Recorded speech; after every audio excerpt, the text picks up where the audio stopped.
नमस्कार दोस्तों। वैसे तो ये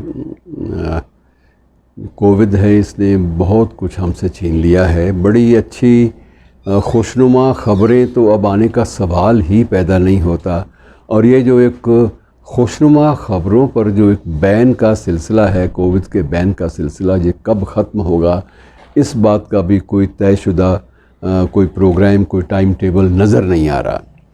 और मित्रों, इन दिनों में हालांकि महाराष्ट्र इस मामले में सबसे ज़्यादा गलत किस्म की तस्वीर और एक नेगेटिविटी की तस्वीर हमारे सामने दे रहा है, हमारे देश के सामने। वो प्रदेश जो कि हमारे देश के पूरे अर्थतंत्र को संभालता है।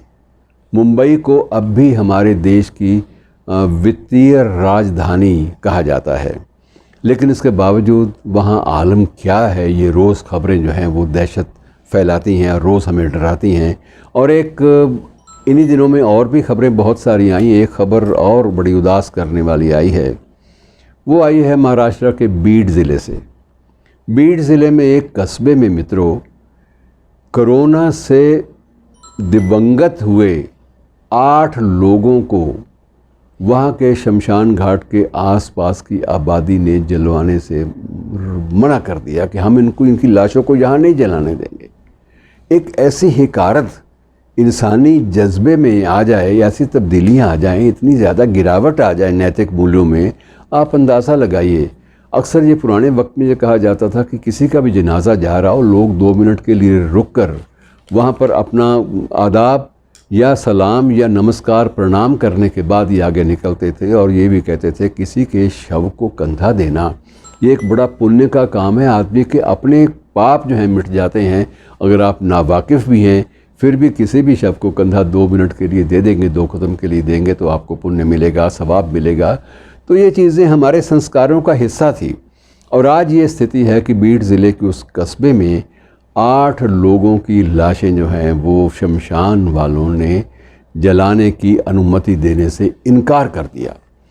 और इनकार के ख़िलाफ़ जब कार्रवाई की बात पैदा हुई कि सरकारी तंत्र इस बारे में इस चीज़ को बर्दाश्त नहीं करेगा, तो वहाँ के आस पड़ोस के गांव के लोग इकट्ठे हो गए कि हम यहाँ जलाने नहीं देंगे किसी भी हालत में। और यहाँ अगर जलाई गई लाशें कोरोना से पीड़ित बंदों की तो हम लोग यहाँ एक दंगा कर देंगे और आपके लिए जीना मुहाल हो जाएगा।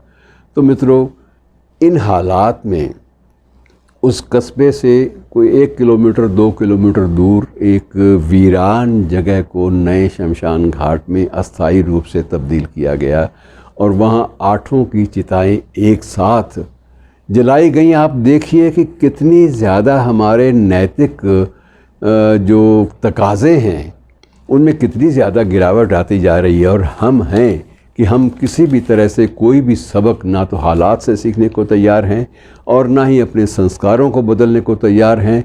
और हम दिन ब दिन पिछले लगभग 1 साल से भी ज़्यादा वक्त हो चला है, 13वां महीना चल रहा है, लेकिन हम लोग ना तो सुधरने को तैयार हैं, ना अपनी आदतें बदलने को तैयार हैं। और हमारी सेंसिटिविटी, संवेदनशीलता धीरे धीरे धीरे धीरे समाप्त होने के कगार पर हो गई है।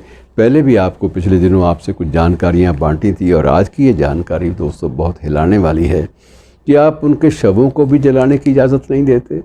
पहले ये ज़रूर था कि लोग अपने करीब के, अब तो ये दस्तूर बन गया था कि लोग अपने करीब के किसी भी रिश्तेदार या किसी भी बुज़ुर्ग या किसी भी जवान की मौत की ख़बर के बाद सबको ये मैसेज भेज देते हैं कि भाई जो करना हो, जो अफसोस ज़ाहिर करना हो, ज़ूम पर आकर कर लीजिएगा, हमारे घर मत आइएगा। ये हालत तो हो चुकी है, ये हालात तो आज आ चुके हैं। अब कोई किसी गुरुद्वारे में या किसी मंदिर में या किसी मस्जिद में कोई सोग के मौके पर या शोक के अवसर पर लोग इकट्ठे दूर दराज के नहीं हो सकते। इस बात की एक मनाही, हालांकि लीगल तौर पर तो, कानूनी तौर पर तो नहीं की जा सकती, लेकिन जब कानून इजाज़त नहीं देता कि आप 10 से 20 से ज़्यादा लोग इकट्ठे हो सकें तो ये लाजिम है कि ये चीज़ें आयत हो जाती, ये भी कानूनी शक्ल ले लेती हैं।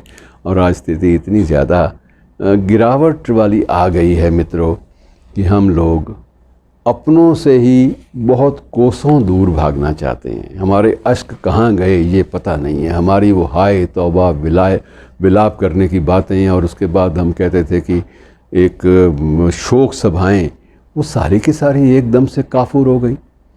और ये तकलीफ़ देने वाली दोस्तों बात है, इसके कोई ना कोई हल सामाजिक तौर से निकाले जाने चाहिए कि ऐसे हालात नहीं आने चाहिए कि जिन हालात में हम लोग इंसानी तकाज़ों से भी नीचे गिर जाएं और हमें शर्मिंदगी का एहसास हो।